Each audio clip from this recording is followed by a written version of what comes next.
students, welcome to your online computer class. Today we are going to discuss evolution of computers. In the previous class we discussed history of computer. In the present world we are using advanced multifunctional devices. Everyone is using advanced devices, right? Technology has created amazing tools, resources, putting yourself information at our fingertip. You can access every information at your fingertip, right?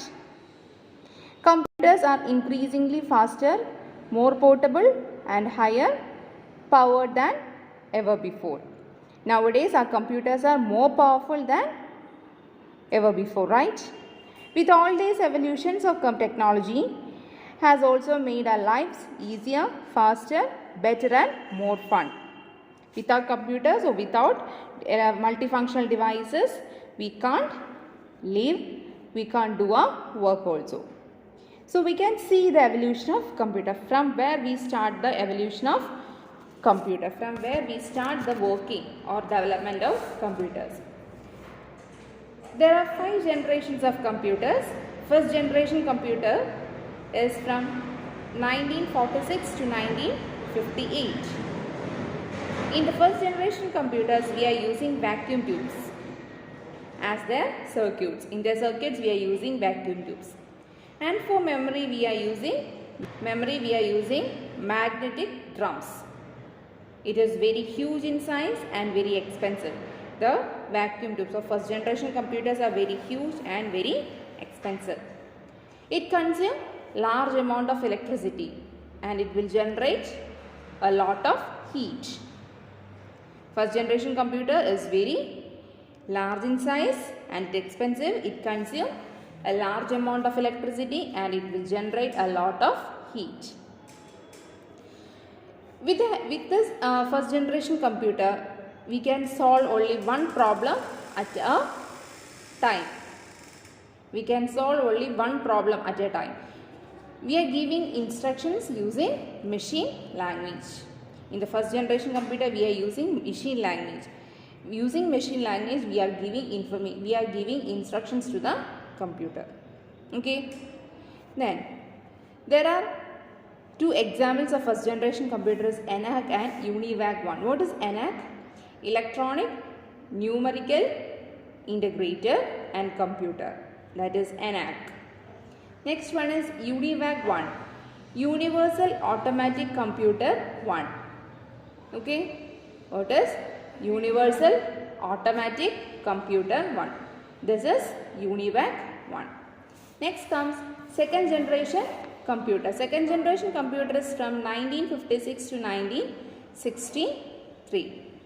Okay. Second generation computers. In second generation computer we are using transistors. In first generation computer we are using vacuum tubes.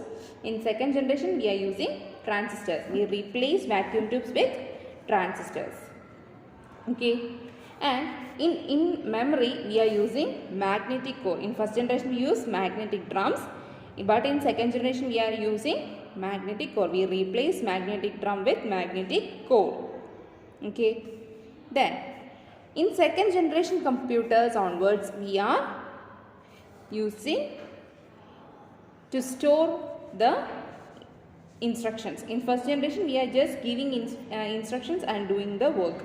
But in second generation computer onwards we are store the information or store the instructions. Okay.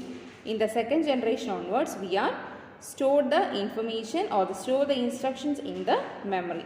The first computer that will store instruction in the memory. That is second generation computers. And using the second generation computer we are using assembly language.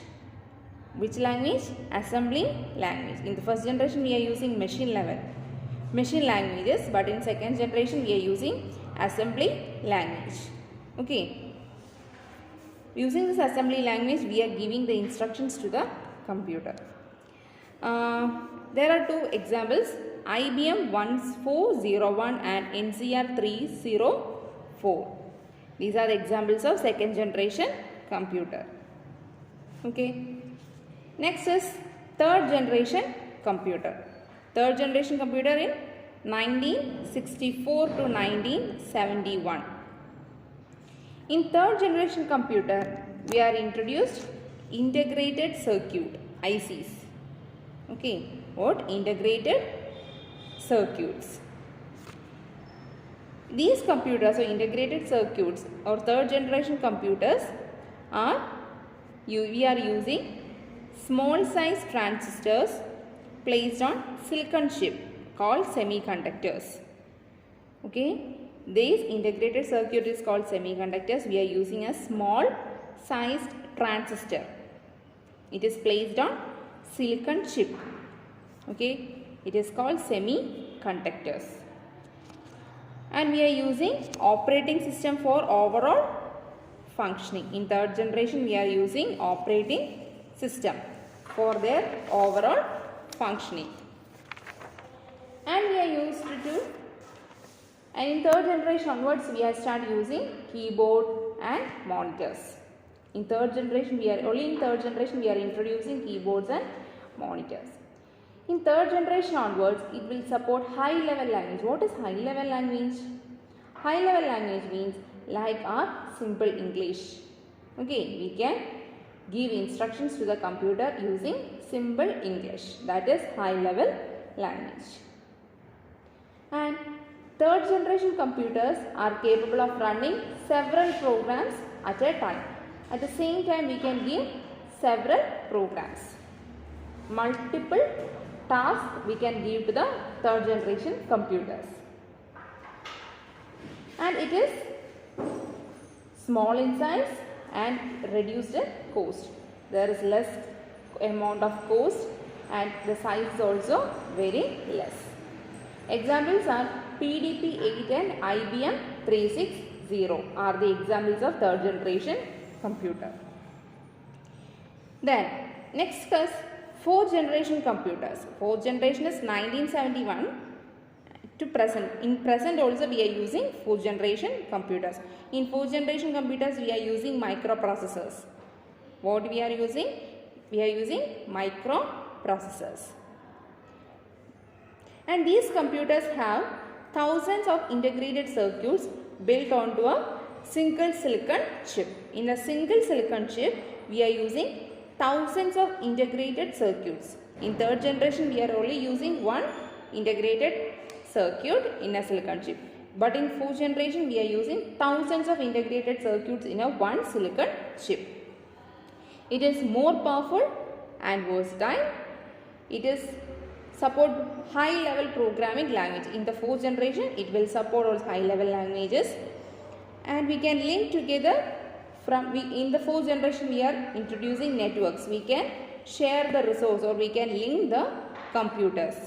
In fourth generation it have large amount of storage. Capacity is high. Storing capacity is high. And we can carry from one place to another. We can take our computer from one place to another.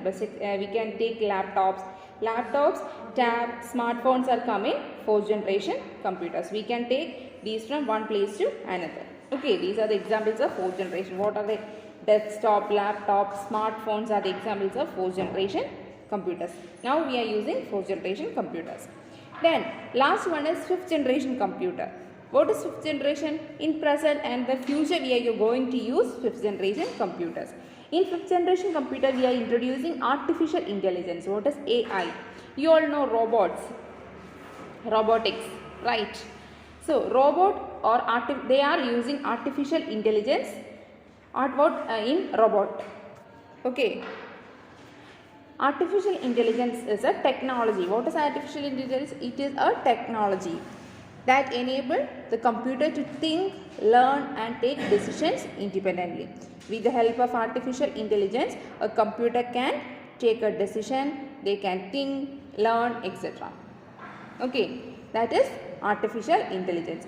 In fifth generation computers, fifth generation computers can recognize speech. When we are talking to computer, the computer understand what we talk. Okay, and they can recognize images, graph, etc. We can communicate to the computer very easily. Example is robotics. And self-driving car developed by Google. You just search in Google self-driving cars. You can see the car will automatically drive. You didn't drive the car. The car will automatically drive. Okay. Supercomputers, robotics are the examples of 5th generation computers. So these are the generations of computers. First generation, we are using vacuum tubes. Second generation, transistors. Third generation, integrated circuits. Fourth generation, microprocessor. And fifth generation is artificial intelligence. So dear students, read the topics carefully and learn the topics. Okay. Thank you. See you in the next class.